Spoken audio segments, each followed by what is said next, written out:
Steel Curtain Network. Touchdown! Touchdown para Calvin Austin! El Monte Washington es arma. ¿Quién más? ¿Quién más? DJ Watt! What is going on, Pittsburgh Steeler fans, and welcome back to another episode of Steelers Post-Game Show. Steelers lose in week 2 of the preseason to the Tampa Bay Buccaneers, 17-14. We're going to break it all down. I'm Jeff Hartman, joined by Bryan Davis and Dave Schofield. What's up, Bryan? How's it going? Hey, glad to be here as always. That was a weird game tonight because it was just, it's back to, after a fun preseason game, it's kind of back to the doldrums of preseason where you don't really know what you're watching and you don't really feel like you could evaluate too much. I kind of agree with the evaluation part. There are some things we can and we will, but Dave Schofield, welcome to the show. Yeah, you go from 21 points being scored in the first quarter to 3 points for the rest of the game. That made for it was kind of, well, not, like, hold on, I said 3, sorry. 10 more points scored for the rest of the game. Got to get my math done properly. But yeah, it was just not all overly exciting there for a lot of it, especially when there was a lot of stuff that it was self-inflicted for the Steelers that really kind of had them going. This was definitely a different game compared to week 1. Obviously, week 1, 31 total points scored, 4 touchdowns. It was fun. This game, only 2 touchdowns scored, 3 turnovers, a missed field goal, turnovers on downs. I mean, you name it, they had it in terms of mistakes, mishaps. It was, like I said, sloppy. I felt this game was a typical preseason game where you just have a lot of mistakes on both sides of the football. But, Bryan, you talked about evaluating. Is there any evaluations that you wanted to bring up before we get started, good or bad? Yeah, the other quarterbacks aren't ready to carry the mail. They're making mistakes, but in a number 2 and a number 3 role, I'm comfortable with any of those guys. Maybe not Logan Woodside. I think he's a body right now, but I kind of feel that that is all set. And I don't even know what kind of money to put down on Aaron Rodgers playing next week. But that's not what we're talking about right now. I think they understand exactly what they have. Skylar Thompson's not a bad quarterback, but he's not a starting quarterback.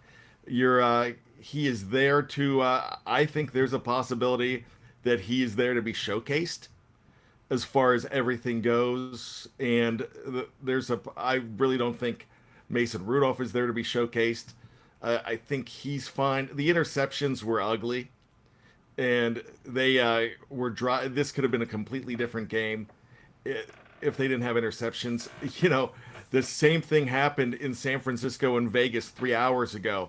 They had a tie game, and they were driving, and the same exact thing happens. Threw an interception, waited till the last second of the game, kicked the field goal, and that was the end of the game.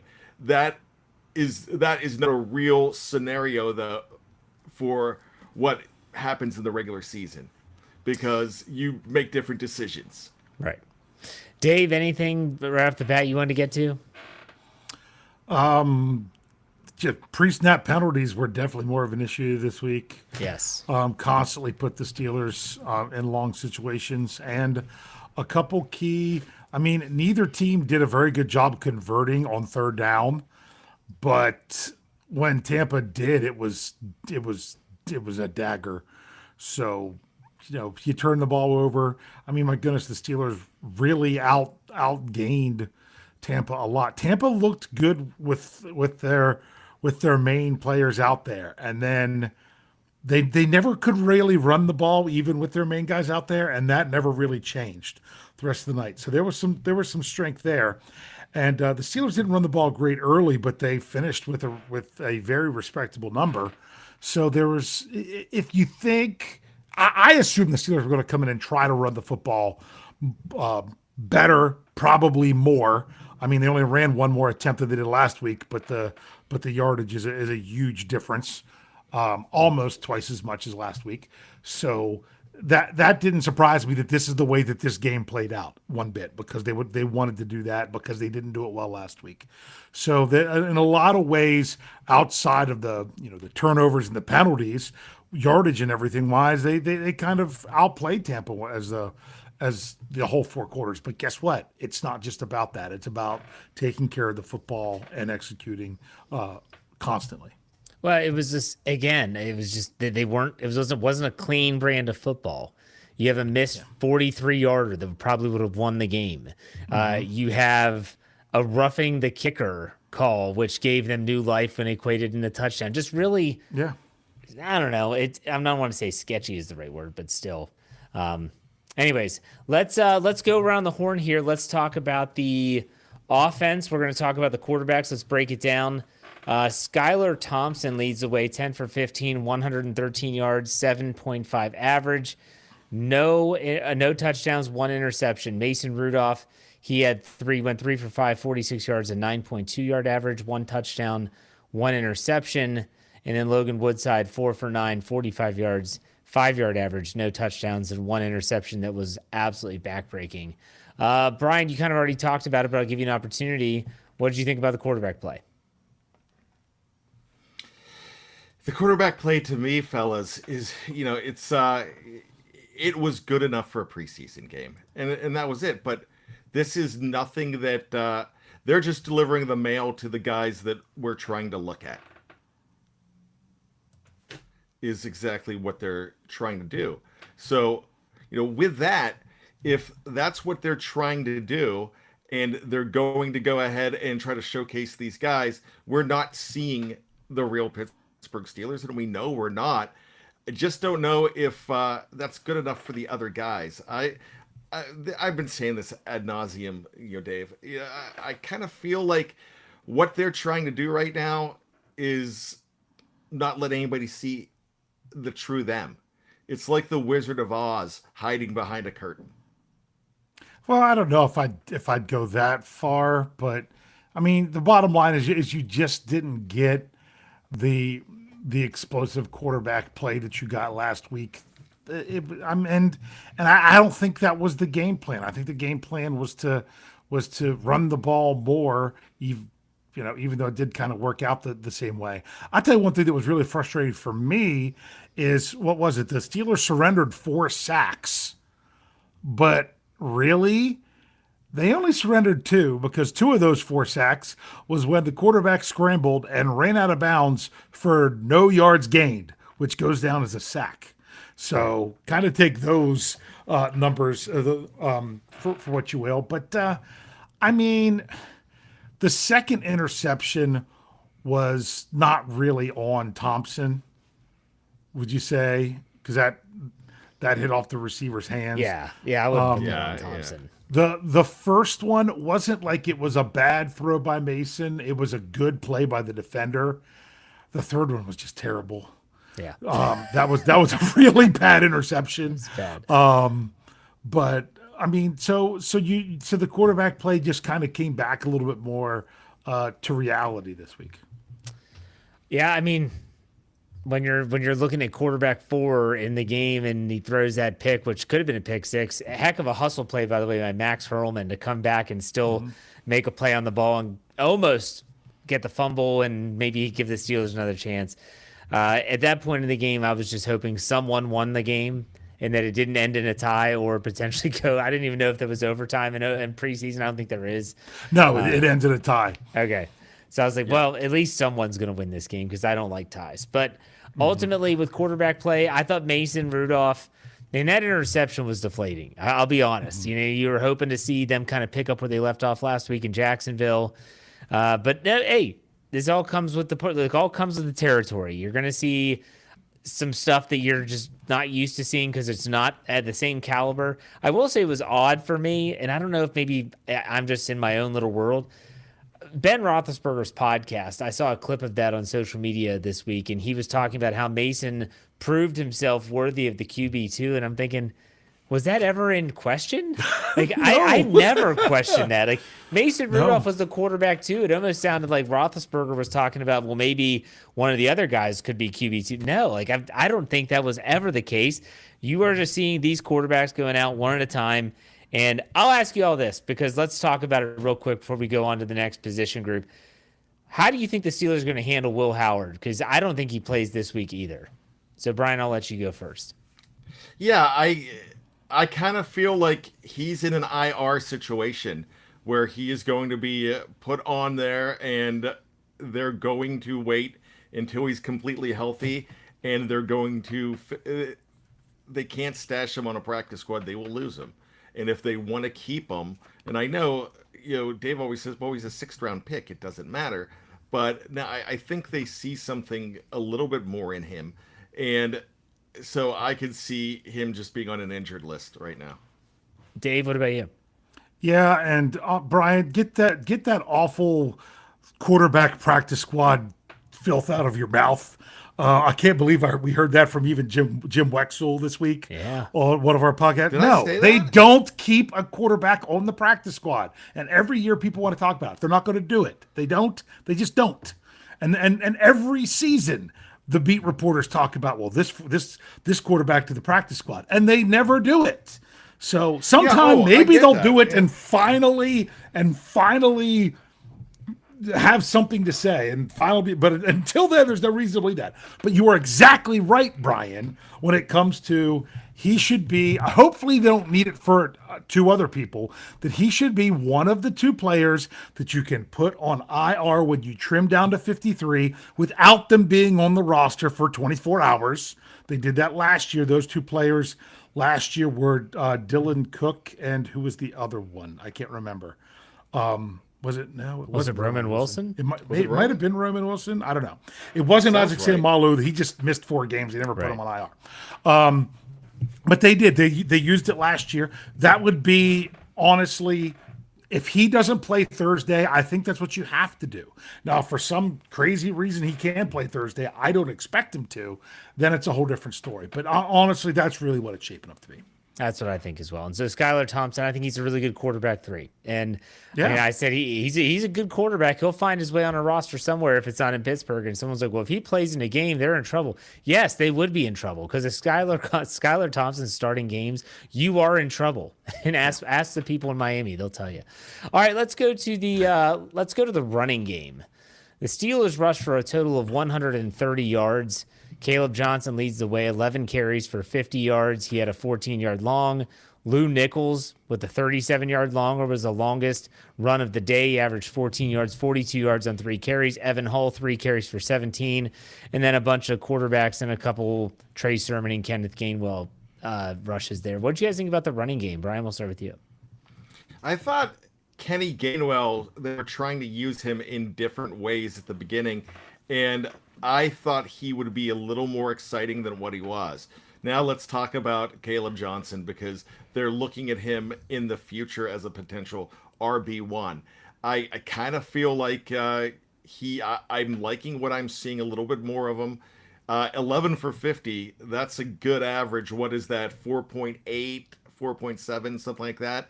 So have an average on your list there, on your stat sheet? Yeah, it's a 4.5. I'm sorry, 4.5? Yes. Okay, so, with that, you kind of feel like he's finding his own. Mike Tomlin mentioned it on the press conference when he was asked. He thought he saw a little bit more out of Caleb Johnson. He, of course, wants to see so much more. We do too. But it feels like they feel that they're not going to be... they feel like he is going to be on the cover of media guides in the future. Okay. Dave, what do you think about the running game? Well, once again, in the first half, it was pretty tough. It was 24 yards on 9 attempts. And what's crazy is of those 24 yards, 14 of them were on one play by Caleb Johnson. But I liked how in the second half, Caleb Johnson had several different strong running perform. Like he had a couple different 9-yard runs, an 8-yard run in there. The one 9-yard run, I was kind of frustrated because it was first down. It was on first down, and he could have just ducked under to just get the 1 more yard for a first down, but instead he tried to break it wide and didn't get it. But it was on first down, so I understand if he was trying to break it a little bit more. But here's what it really came down to: the run game. And this is why it's kind of sad that the Steelers lost this game. Because in the second half, the Steelers ran the ball 17 times for 106 yards, which was a 6.2 average, while the Tampa Bay Buccaneers ran the ball 9 times for 3 yards. Now, 2 of those were setting up the last second field goal. So technically it would have been 8 yards. I guess they would have had 7 rushing attempts for 8 yards. But still, you rushed for over 100 yards, and it was tied at halftime. You rush over 100 yards in the second half. The other team rushes for less than 10, and you lose. That's not, even in the preseason, you wouldn't bank on that. I will say this about Caleb Johnson. I do want to talk. There's a lot of people in the live chat saying, talk about Lou Nichols. I will get to Lou Nichols. But with Caleb Johnson, the one thing for me is that there's not a lot of interior openings for him right now. And I don't know if it's going to change when Isaac Seumalo comes back in, but it just seems like any designed run that's in between the tackles just doesn't seem to be there. And so he tries to bounce it outside. We've seen that song and dance before. That was something Najee Harris did, except Caleb Johnson has the speed and agility to actually break it outside. You know, right now it's just kind of like it's just this weird mesh point of the line's not really jiving and opening up what he's looking for, and he's bouncing everything to the outside because that's probably a rookie's natural inclination. I think there's a lot of promise there, but something Brian said, I think on the preview where everyone was saying this guy's going to be RB1 to start the season. No, I think he's RB3 to start the season. I think they're going to go to Kenneth Gainwell before Caleb Johnson. And I think, too, because they're scared to death if they throw the ball and Caleb Johnson's in there if he can do blitz pickup properly. So there's a lot of issues here. And it's not to say that this guy's not going to be any good. It's just going to take some time. And so I think if I'm going to give everyone like a fair warning, expect the Steelers to do their typical Steelers rookie stuff with Caleb Johnson this year. He's going to be eased into it. Now, Lou Nichols is an interesting case. I would love to see Lou Nichols potentially do something on special teams and not just like, covering a kick or, on a punt. I'd love to see him return a kickoff, return a punt, something to prove value outside of just being a running back. Because I don't know how many running backs they're going to keep. Dave and I do this every time. Well, we'll probably do one this week too, predicting the 53-man roster after another preseason game. I don't see where he makes the team. Dave, do you find somewhere else that I'm not seeing? No, I think what the Steelers have been doing in recent years, ever since they changed the rules to where you could have practice squad call-ups, is that they're going to keep at least 2 running backs on the practice squad. And right now, I think that's where what these guys are looking to do. Now, if someone else picks them up and has them for the 53, good for them. But I think somebody like Lou Nichols right now is proving his worth for the Steelers practice squad, which is a pretty good, that's still a pretty good gig, especially knowing that, hey, if one of the running backs gets injured, then you're going to get up and get a game paycheck. So that's what I think is going to happen there when it comes to guys like, and even Trace Harmon. Those are 2 guys that I think would be, I wouldn't call him a running back. I'd call him more of a tight end maybe. That might be where Max Hartman ends up as well. This isn't terrible places for these guys to be, is landing on the practice squad. Because think about that. You're still in the league if you're getting a spot on the practice squad. So that's what some of these guys are fighting for. Brian, thoughts on Lou Nichols? Yeah, absolutely. Now, I want to talk more about guys in the past. We used to have the Isaac Redmond Award. There's different years that Isaac Redmond and Jonathan Dwyer don't make the team whatsoever. That's because what's there on the roster is either hurt or not that good. So a guy like Lou Nichols might be better than what Dwyer or what Redmond was, but the fact there's just not a place for him because of everything you have, unless they decide that Kenny Gainwell is just, they're not seeing enough out of him, but they didn't see enough out of Cordero Patterson. And they're cheap. So you're probably going to go with a known commodity there. But yeah, the practice squad seems like a good place for these guys, so I agree completely with both of you on this.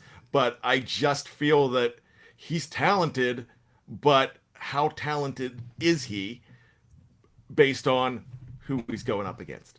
Yeah. And you have to also, that's again, grain of salt season. The Steelers' success in the second half running the football, well, Tampa Bay's emptied their bench at the same time, so we got to keep that in the back of our minds. Let's talk about the pass catchers. The Steelers had, let's see here, 1, 2, 3. 11 players catch passes this week after 16 last week. Roman Wilson leads the way, 2 catches, 4 targets, 72 yards with a 42-yard long. Rock Taylor, second, 3 catches on 5 targets for 39 yards. Scotty Miller, 2 for 2 targets, 38 yards. J.J. Galbraith, 2 catches on 3 targets for 17. And Brandon Johnson, 3 catches, 3 targets, 16 yards, and a touchdown. There were a bunch of others that were all under double-digit receiving yards. Brian, what did you think about the pass catchers tonight? Roman Wilson has gone from ho-hum to darling. The fans love him. The media is loving him right now. 72 yards. My gosh, that could have been 100 because if he didn't have his balance, if he had his balance, he doesn't go out of bounds. He's probably going a lot farther, possibly in the end zone on that one long play that he had. But he's getting open. He's not. I don't know how many snaps he had. I don't think he had a whole heck of a lot, but I feel like he's a guy that you like. I think Brandon Johnson is an interesting guy. And just like when we talked about Lou Nichols, I think Brandon Johnson could make a case in some years he's better than Kobe Hamilton was. He in some years, you can make a case saying that, Brandon Johnson is a good 5th guy. If he plays special teams well, you can stick him in there. But you've got Skoranek, you've got Scotty Miller. I really like how he's showing up at the beginning of the game. So I think he has talent. I just don't think there's a spot for him. That's fair. Dave, what'd you think about the pass catchers? All right. Well, I can't gloss over this. Did you call him Robin Wilson? Roman. Okay. I thought I heard, I didn't hear the word Roman and I wasn't sure he was talking about. And I'm like, oh, wait, it might've just been you were breaking up a little bit on my end. But now Roman Wilson, yeah, I mean, both of his catches, if the ball's out there a little bit further for him on the first one, he's gone. Touchdown. Yeah. Yeah.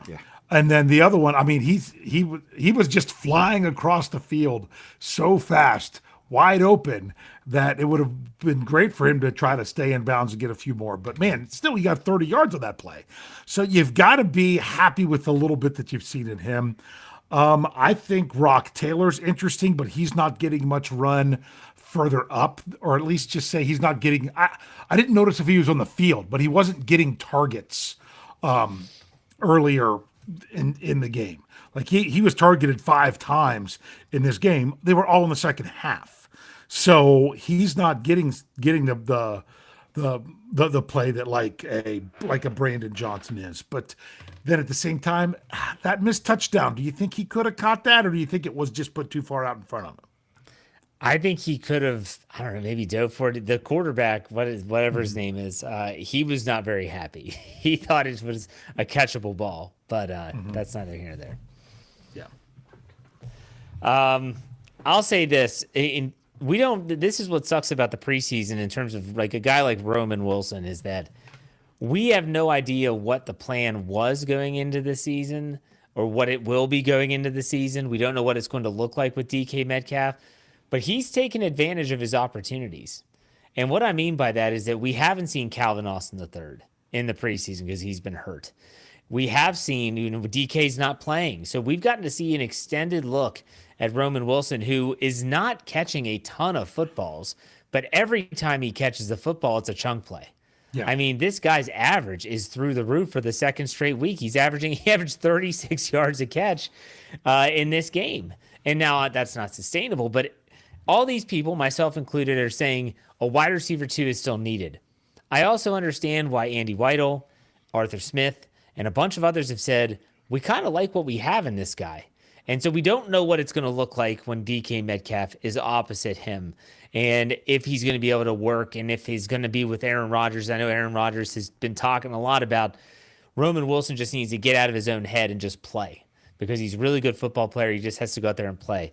So we'll see. But, like I said, taking advantage of the opportunities he's been given, it's turning heads. Mike Tomlin talked about him. What would you call it, Dave? Like guarded optimism in the post-game press conference? In other words, yeah, he's doing a nice job, but he's got to keep working. Still got a lot of time between now and week 1, Yeah, exactly. All right, so let's wrap up the offense with the offensive line talk. I got to be honest, I'm going to go first here real quick. I think the 2 tackles in 2 preseason games have been like the bright spots of the offensive line. We saw another low snap from Zach Frazier, which that's kind of been a trend and a theme all training camp and now into the preseason. We talked about interior. There's just not a lot there in terms of the running game. The pressure has been coming from the interior. I've been very pleased with Broderick Jones and Troy Fautanu so far, but it's a work in progress. And Tomlin did say after the game that they're a very young group still, and that is true. Brian, what was your take on the offensive line? I thought that the tackles, just like you, I thought they were very good, and I'm less concerned about them right now because they are facing good pass rushers at the beginning of those games, and Kalijah Cansey I think is absolutely incredible. They have some talent on that defensive line in Tampa Bay, so I like that. The interior offensive line, like you said, Jeff, I would like to see them kind of do better. And if we're still, I don't like Dave's stat, but Dave's stat, I like to use that here, though. If they had 146 yards rushing, but still in those first possessions, if they're only averaging 2.9 or 2.8 or what have you, they're going to be a problem as far as running the ball because they're not getting the holes open. But they are pass protecting the entire line. Yeah. All right, Dave, you're the offensive line guy. What did you think? I know you haven't gotten to watch it back, but still, what did you think about the performance? If you're talking about the first unit of offensive line, which remember, they're still missing Isaac Sambalo. Did Spencer Anderson play? I get confused because I think sometimes the beat reporters get confused and they mix up Calvin Anderson and Spencer Anderson. So I wasn't sure because they're like, oh, Anderson's not dressed tonight. Well, was it Calvin or is it Spencer? So I'd heard a report of Spencer Anderson not playing earlier this week. Did they mean Calvin? I don't know. So I don't know. I couldn't figure it out. And by the time I said, oh, let me really look and see who's playing there, it wasn't the first group of the offensive line anyway. But I'll say this. They didn't, once again, it seemed like the only time they really ran the ball was they had 3 with the main offense. Just think about this. In the first quarter, the Steelers' first possession was an interception. Then they come out and run the ball 3 straight plays, 2 runs for 2 yards, and then a Mason Rudolph scramble to leave them 1 yard short. And that's really all we saw run blocking from the first unit. So it's really hard to evaluate with the run game and everything getting going with them. I would say when it comes to the first group of the offensive line, they're not a concern based on their play right now. That was something that people were really worried about. Is this going to be the group that holds them back? Right now, they're not a concern. I'm not saying they're doing a great job. I think the tackles are holding their own very well. I think Troy Fautanu has a chance. I went back and was watching today. I was watching both him and Broderick Jones play last week's game in order to get ready for tonight. And Troy Fautanu, I really liked what I saw with him. So I think right now that they don't look like a weakness. The biggest thing with this group is going to be how do they handle stunts and things like that. And we're not going to know that from the preseason. Right. So pretty much they're not doing anything that makes me already think that there's a red flag. But that doesn't mean that other things can't come up later that will be more fun. All right, so we're going to take a quick break for those watching live on any platform. We're not going anywhere. We'll be listening on the audio side. We'll be right back after a word from our sponsors. All right, Steeler fans, welcome back. Thank you all for being patient. Dave, do we have any super chats? I wanted to ask. We do. All right, go ahead. We've got $10 from Steeler Fan 69. Oh boy, you can read this one. Oh, it says Dave Friendly, but I don't know if I'm going with it this way. If you think this is funny or not. He says, there were two overweight ladies in front of me in line at the store. They dropped their bag of Jolly Ranchers all over the floor. It was like a live action version of Hungry Hungry Hippos. Ooh. There wasn't it wasn't as much of a pun as it was with other stuff, you know. Like the one, you know, I told a joke in our Zoom meeting and nobody laughed. It found out I'm not even remotely funny. You know, something more like that is what I expect from Steeler Fan 69. Well, we thank him for the tip either way. Yes, So, we did. yeah, we do thank It him wasn't for the that tip. bad. I just No. it's not what I'm used to expecting from. I'm used to the word plays. There you go. How many times do you guys repeat his jokes though? Because I do. Oh yeah. Oh, the family hears them. Yeah. I Oh, repeat his jokes. the pug from the last one that was the pug. Oh, I've told that one 3 or 4 times since then. I did say the one about the doctor that asked, my doctor told me I need to eat more greens, and so now I'm eating mint chocolate chip ice cream. Yeah. All right, let's get back to the football. Let's talk about the defensive side of the ball. And as Dave alluded to earlier in the podcast, they shut down the Tampa Bay running game from the get-go. They finished with 41 yards rushing, 24 attempts for an average of 1.7. Yes, you can talk about kneel downs. Their leading rusher, Josh Williams, 5 for 21 yards, came in the second half. Bucky Irving had nowhere to go. What did you think about the run defense in this game? Brian, we'll start with you. Well, number 3 in 2024 in rushing was the Tampa Bay Buccaneers. They were a tremendous offense.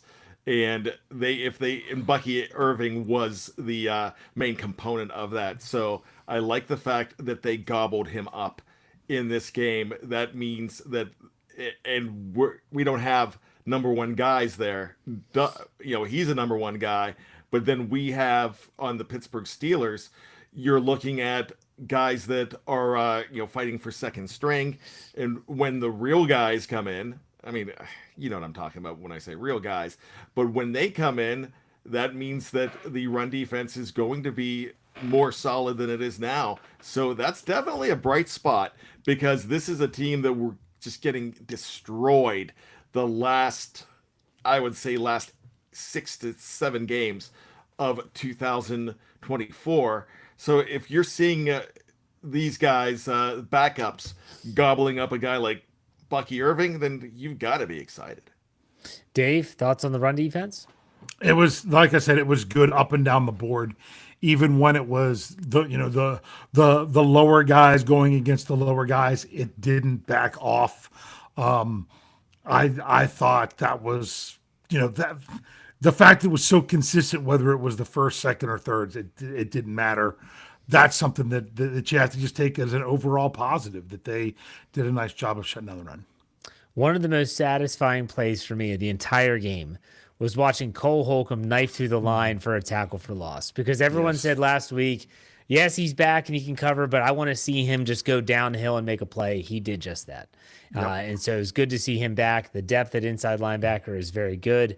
I thought the run defense was phenomenal. Can't really complain too much about that. Now, the pass defense, on the other hand, that could be a different story. Let's talk about the Tampa Bay passers first and foremost. Connor, how do you say that last name? Is it Basil? I don't know. Anyways, number 80. He had 14 of 18 for 106, 5.9 average, no touchdowns, no interceptions. Teddy Bridgewater, Teddy Two Gloves, still in the league, 6 for 11, 85 yards, 7.7 average, 2 touchdowns, no interceptions. Kyle Trask, 3 for 10, 19 yards, a 1.9 yard average. Receiving wise, Sterling Shepard, yes, that's Sterling Shepard, formerly of the New York Giants, 3 catches for 47 yards, absolutely killed the Steelers in crucial third down moments.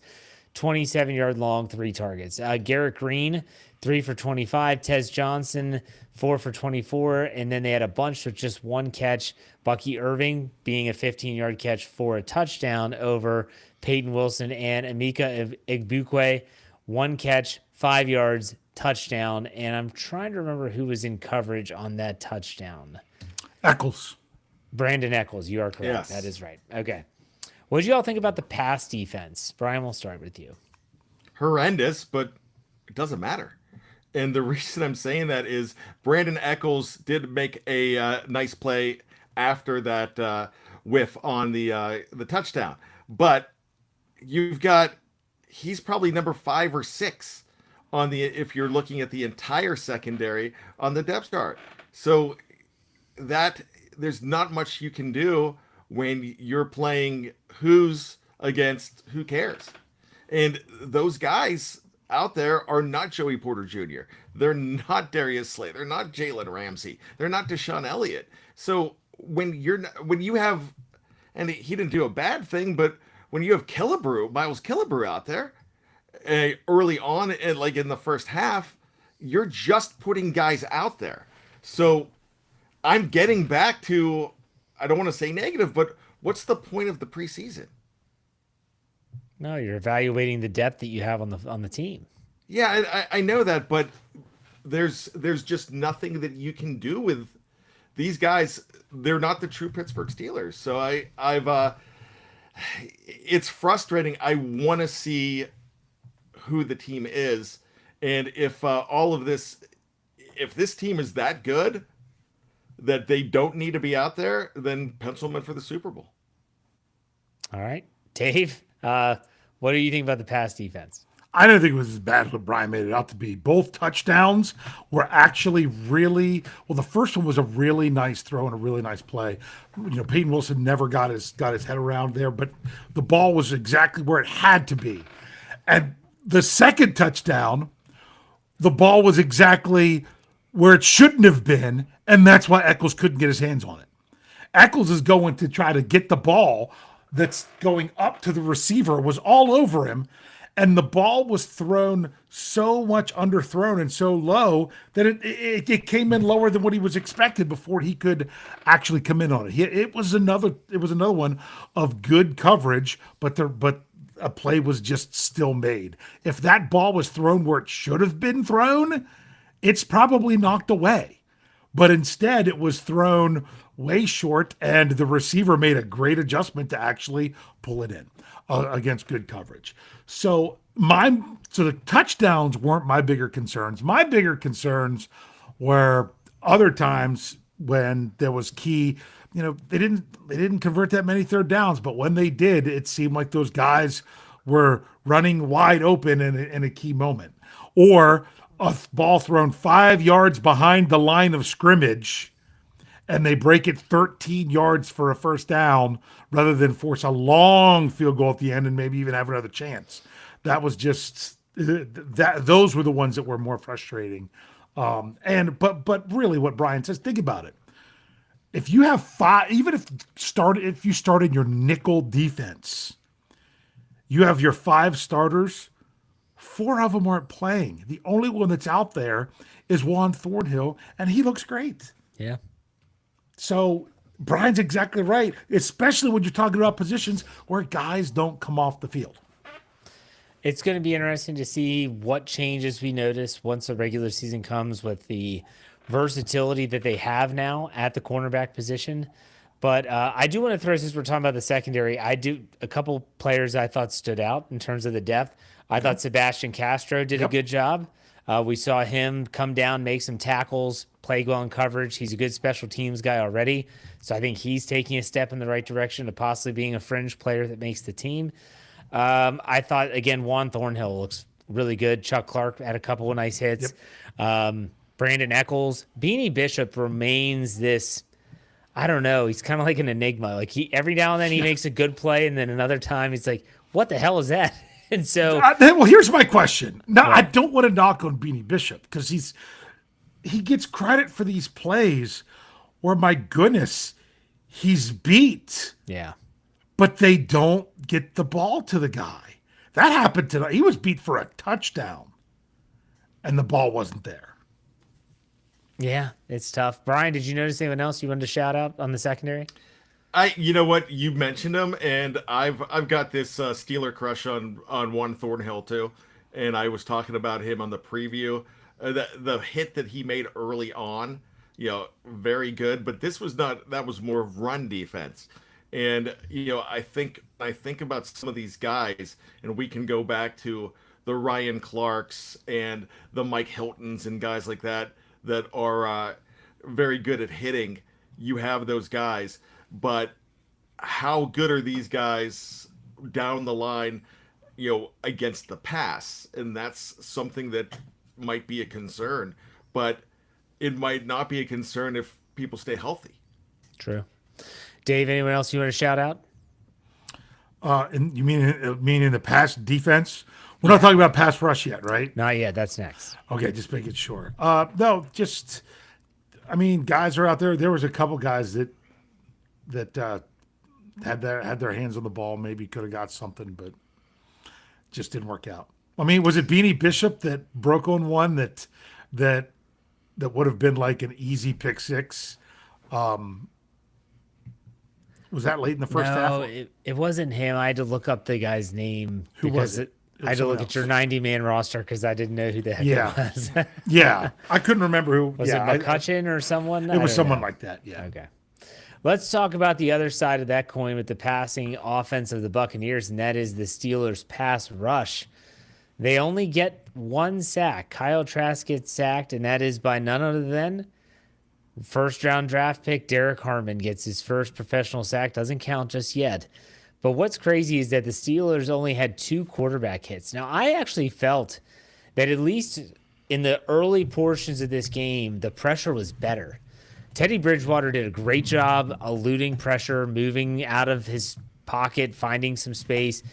But the pass rush is not there. And Nick Herbig, by the way, for those who don't know, he suffered a hamstring injury and was removed from the game. So we have that going. Although Coach Tomlin didn't list him as an injured player, and they asked if he was fine, and he said yes. Okay, but maybe it's precautionary. I'll give them the benefit of the doubt there. But Brian, what did you think about the pass rush? Speaking of Herbig, he had a sack. He had him dead to right and lost him. In that was that the first drive or the second drive? He was burst early through there. Yeah, that was a sack that should have been, and that boosts your numbers if he gets it. How much are they not showing us on defense too? I really don't think that is preseason game number 2 even harder to evaluate now, because I get confused watching these games to know what should I be concerned about and what should I be excited about, because not all the pieces of the puzzle are there. All right, Dave, thoughts on the pass rush? Yeah, Brian, you just, like I said, with a lot of this stuff, you just got to look at the one-on-one matchups and see what guys are winning them. Like when Derek Harmon just completely blows up that offensive lineman into the backfield. It was a thing of beauty. I thought he was doing a good job throughout the night. And his counterpart, Keanu Benton, he gets his hand on a pass, which is also a nice play to get there. So seeing that from the 2 inside guys was nice. I thought that the pass rush, it did seem like they were. It'll be interesting to see the PFF stats. I'm not talking about the grades. I'm talking about the stats, because one thing that they do with their stats is they also they do hurries as well. I bet you the Steelers had a lot of hurries in this one, where they didn't hit the quarterback, but they made the quarterback have to do something else, move out of the pocket, have to throw the ball, something of that nature. I wouldn't be shocked if they had more than what they had last week, because it just seemed in that regard. But once again, they weren't getting home other than the one time. So once again, that's a little disappointing. But it's not like they're really far away, that the quarterback's sitting back there and having all time to throw. Yeah, we'll talk about special teams and we'll talk about Logan Lee in that respect. But I've been wanting to see, Wyatt Black. Did he play, Dave? I know he was dressed, but did he actually play? Yes, I don't know that he played much. Okay, because I know he was kind of banged up. We've heard from Wyatt Black, obviously Derek Harmon. You're not hearing anything else from these even reserve players that were been brought in, or you haven't heard from Logan Lee outside of the fact that he was a long snapper in this game. I was kind of wanting to see some of those players step up in a little bit, but they did in the run defense. Let's give them credit there. So, hey, Jeff, can I throw what's up? Can I throw something in on there? Did you listen to the interview Missy Matthews had with Derek Harmon? And the reason I'm bringing it up is like he was talking about Logan Lee and the fact that he was trotted out there as a long snapper. They were excited for him. You can tell that there's a cohesiveness on that defensive line with not just a guy like Lee, but Benton and Keanu Benton and Derek Harmon seem to have teamed up as far as just trying to get complete in synchronicity. So really interesting how there's a big camaraderie with some of those younger guys on the line. And I did make a big whiff myself when I didn't mention how excited I was when I saw Derek Harmon burst through there. I mean, my gosh, he looks the part of a guy that you can say, Pro Bowl, and I could see us complaining in January why he didn't get an All-Pro, not this year, but in future years. Right. The guy's, I think he looks the part. Looks like a monster. I mean, he's huge. Long arms. That was a 300-pound dude that was between him and the quarterback, and he's running at the quarterback like there's nobody there. That play was pretty impressive. Absolutely. Who was it? Wirfs? Was Wirfs in there? I don't at that time know that he was. All I know was I'm pretty sure it was a guard because he was lined up because they were in nickel. I'm pretty sure he's a little bit further in on that one. All right, let's finish this up with some special teams talk. The Steelers did miss a kick. Ben Sauls misses his first kick of the preseason. Christian Kuntz injures his chest is what it was being labeled, but according to Mike Tomlin, they got some good news. If you saw the play where he made that tackle, he's getting blocked from behind or from the side, and he sticks his arm out and he catches the guy's legs. Now, if anyone knows anything about the anatomy of the human body, when the arm moves back like that very quick, we've seen it with TJ Watt, like that torn pec that he had, or a partially torn pec. That's a same part of the body. It's a chest injury. I thought when I saw it, I was like, shoot. Because you saw him holding his chest when he's coming off, and not good. But if it's a good sign that he didn't completely tear the pectoralis major off the bone, that would be a good thing. But they're gonna have to bring in a long snapper. Kudos to Logan Lee for stepping up. The punting battle continues to rage on. Both of those guys had good days, I thought. Brian, what's your take on special teams? Wow, when you're talking about the punters right now, you gotta feel like, wow, they can't go wrong. And I think one of them is a draft pick right now at this point. One of them is going to be either a 6th or 7th round draft pick coming back to them because they, unless a team eagles them like they did with Brandon Mann, they're booming the ball. I think Cameron Johnson has got to be, for some reason, I just see him as the front runner in this whole thing. But if you have Corliss Waitman, you have a great option too. I mean, I think he was top 10. He ended up top 10 last year, Corliss Waitman, in punting, if I'm not mistaken.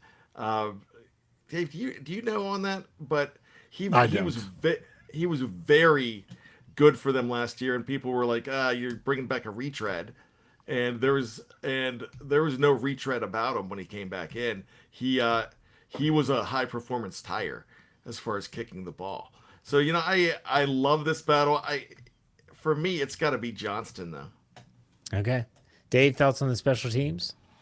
Yeah, well, first of all, not only was Logan Lee doing a good job snapping the ball, he was he was down the field, man, on the punt coverage. He was getting down there fast, which I thought was pretty impressive to see that.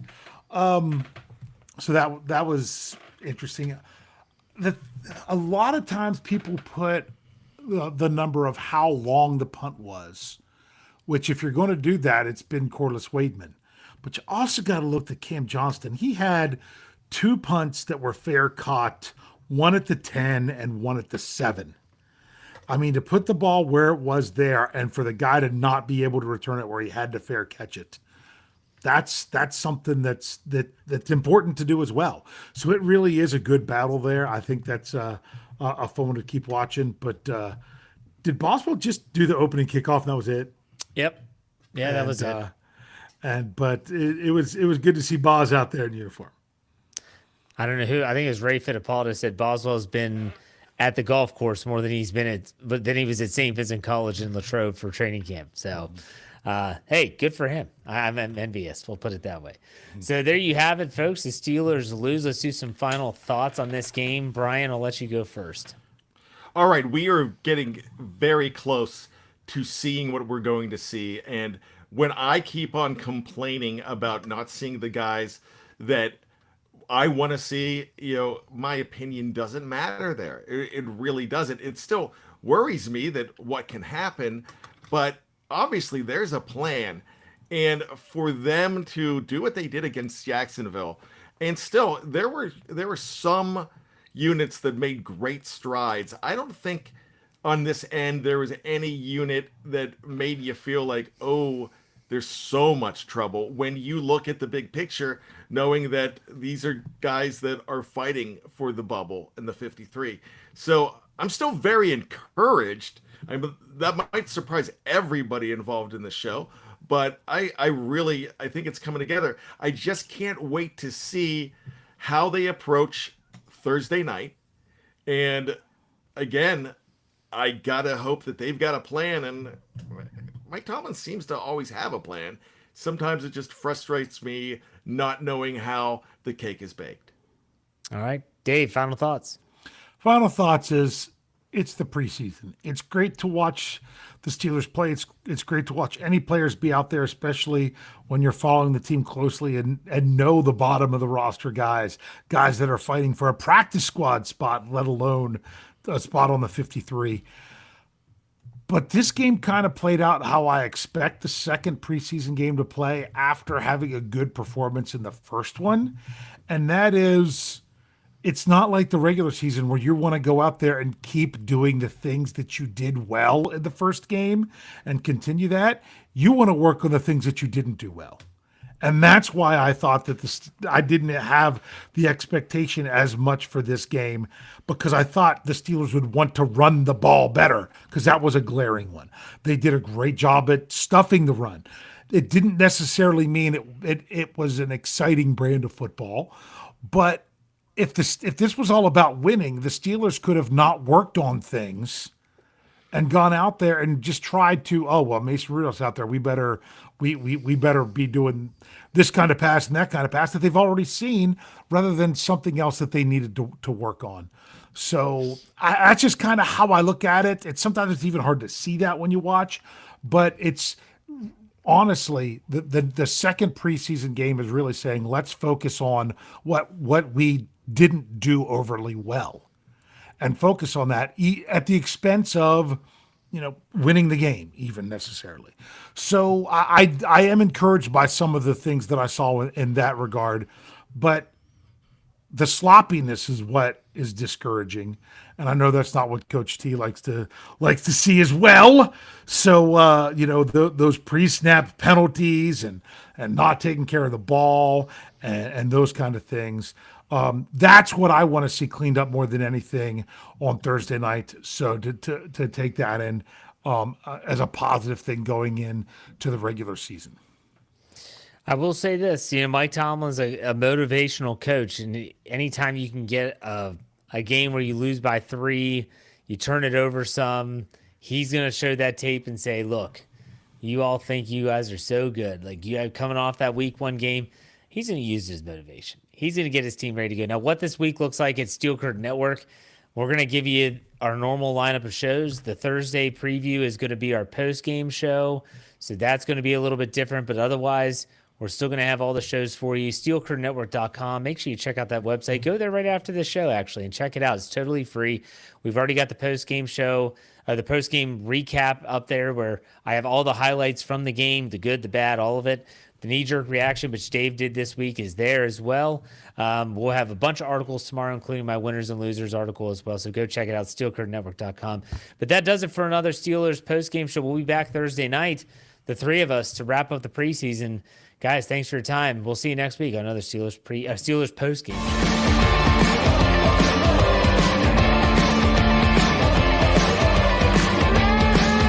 Steel Curtain Network.